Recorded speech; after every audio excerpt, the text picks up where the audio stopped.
오늘도 새벽에 만난 하나님 오신 여러분들을 우리 예수님의 이름으로 환영하고 축복합니다. 함께 기도하겠습니다. 아버지 하나님, 좋은 날 주시니 감사합니다. 오늘 토요일을 맞이합니다. 어떤 분들은 여전히 이 시간에도 일을 하고 있고, 또 어떤 분들은 쉬고 있을 이 시간이지만 여전히 하나님과 일하는 일터에서도 동행하여 주시고, 쉬고 있는 쉼의 시간에서도 하나님 안에서 쉼을 경험하게 하여 주옵소서.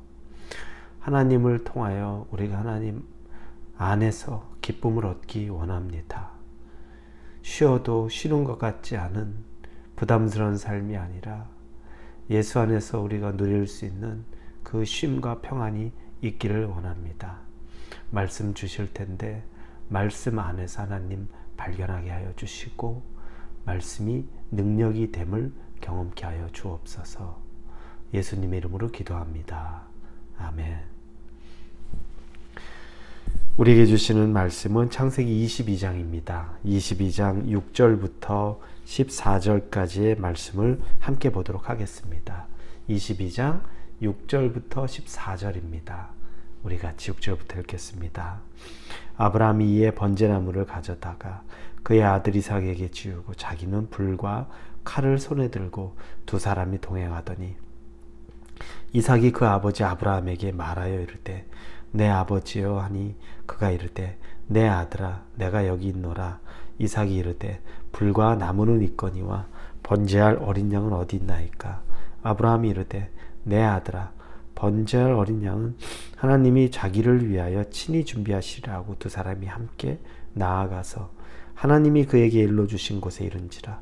이에 아브라함이 그곳에 제단을 쌓고 나무를 버려놓고 그의 아들 이삭을 결박하여 제단 나무 위에 놓고 손을 내밀어 칼을 잡고 그 아들을 잡으려 하니, 여호와의 사자가 하늘에서부터 그를 불러 이르시되 아브라함아 아브라함아 하시는지라.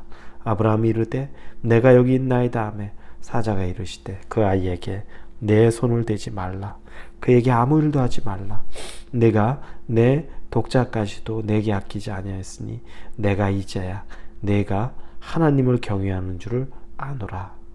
아브라함이 눈을 들어 살펴본즉 한 순양이 뒤에 있는데 뿔이 수풀에 걸려 있는지라. 아브라함이 가서 그 순양을 가져다가 아들을 대신하여 번제로 드렸더라. 아브라함이 그 땅 이름을 여호와 이레라 하였으므로 오늘날까지 사람들이 이르기를 여호와의 산에서 준비되리라 하더라. 아멘. 하나님이 우리가 읽진 않았지만 1절에 보면 아브라함을 시험하시려고 라는 표현을 합니다. 테스트하려고 했던 겁니다. 아브라함의 테스트는 아들 이삭을 당신에게 바칠 수 있느냐라는 내용입니다. 100세 얻은 아들인데 네가 나에게 이 아들을 바칠 수 있겠느냐라는 걸 하나님이 테스트로 잡은 겁니다. 그런데 이건 하나님과 아브라함의 관계를 한번 보고 싶었던 거죠. 근데 시험이라고 하면, 테스트라고 하면 우리가 가장 어려운 부분입니다. 우리가 쉽게 넘어갈 수 있는 부분은 테스트가 아닐 겁니다. 시험이 안 될 겁니다. 아브라함은 최소한 물질에 있어서는 큰 어려움을 겪지 않습니다. 우리가 조카 롯과 땅을 나누어야 되는 상황에서 자기가 요단 동편이 좋아 보이기는 했을 수도 있지만 먼저 선택하지 않습니다. 그리고 나중에 소돔 전쟁에서 대신 참여하여 승리한 후 소돔 왕이 내가 가진 모든 재산 다 주겠다, 우리 백성만 돌려주라 할 때 아브라함이 그거 받아들이지 않습니다. 재벌이 될 수 있는 기회인데도 그렇게 하면 하나님의 영광이 가려지고 나중에 내가 부자 된 건 소돔 왕 때문이다라는 소문 듣고 싶지 않다. 그래서 재벌이 되기를 포기합니다. 물질에 대해서 아브라함은 어떤 유혹에 넘어가지 않는 사람인 거 우리가 짐작할 수 있습니다. 그런데 취약한 부분이 있을 수 있죠. 가장 어려운 게 아마도 자식일 겁니다. 왜냐하면 그렇게 원했던 자녀를 100세에 얻은 그 이삭이 본인에게 있어서는 가장 어려운 부분일 겁니다.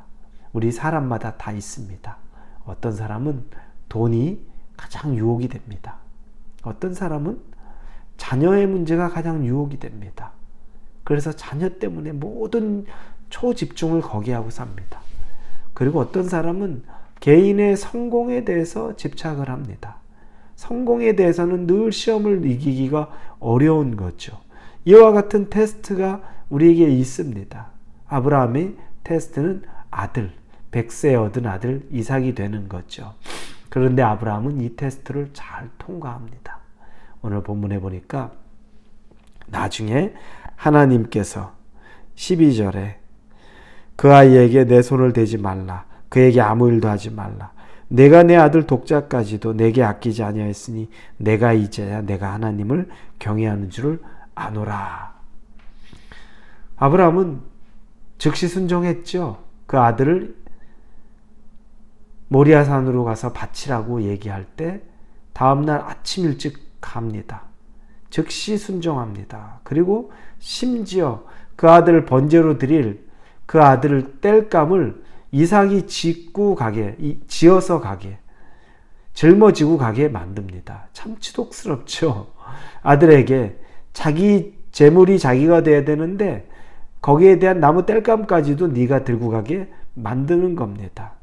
그리고 즉시 그 아들을 죽이려고 하니까 오히려 다급한 건 하나님이었죠. 그래서 10절에 보니까 손을 내밀어 칼을 잡고 그 아들을 잡으려 하니 막 그렇게 됩니다. 그때 천사가 아브라함아 아브라함아 하면서 아브라함을 막습니다. 죽이지 못하게 합니다. 하나님이 이제 아브라함의 진심을 알았던 거죠. 어떻게 아브라함은 이렇게 순종할 수 있었을까요?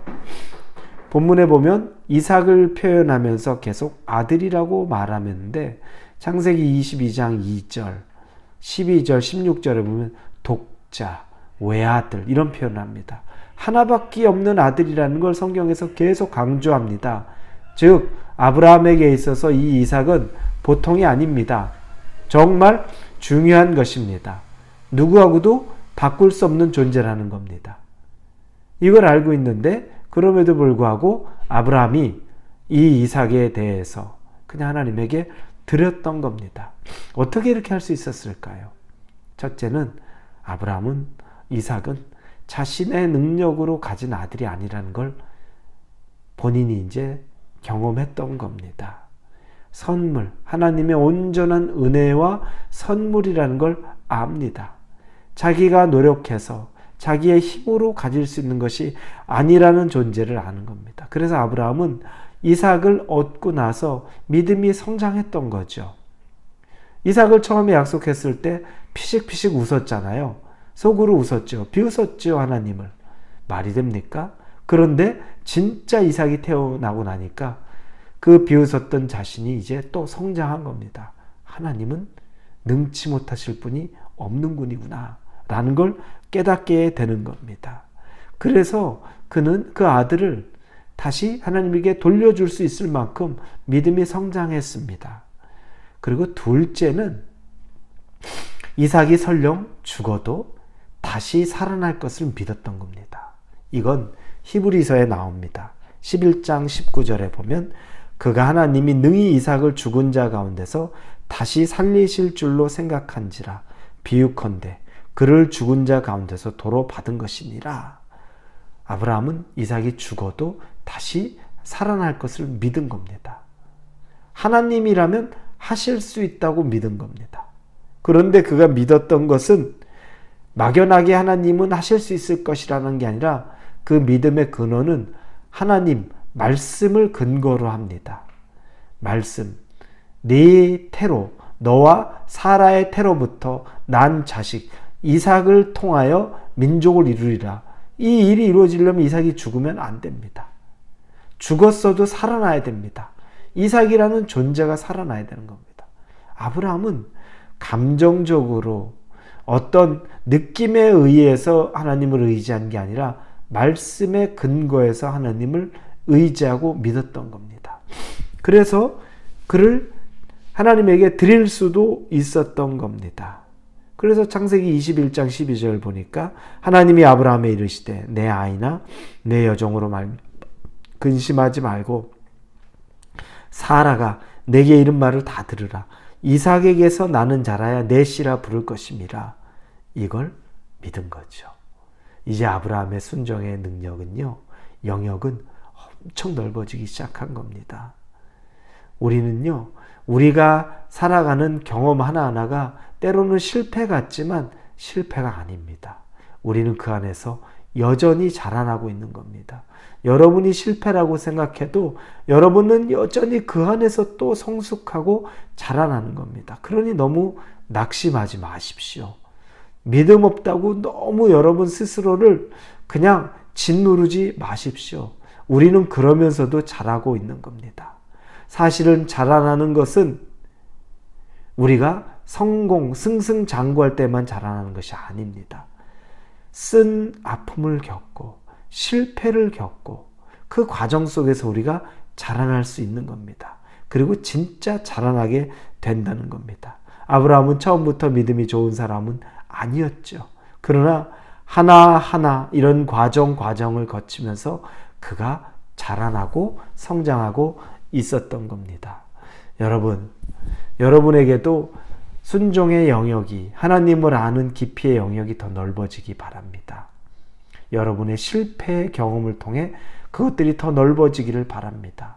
여러분의 성공의 경험을 통해 그것들이 더 넓어지기를 바랍니다.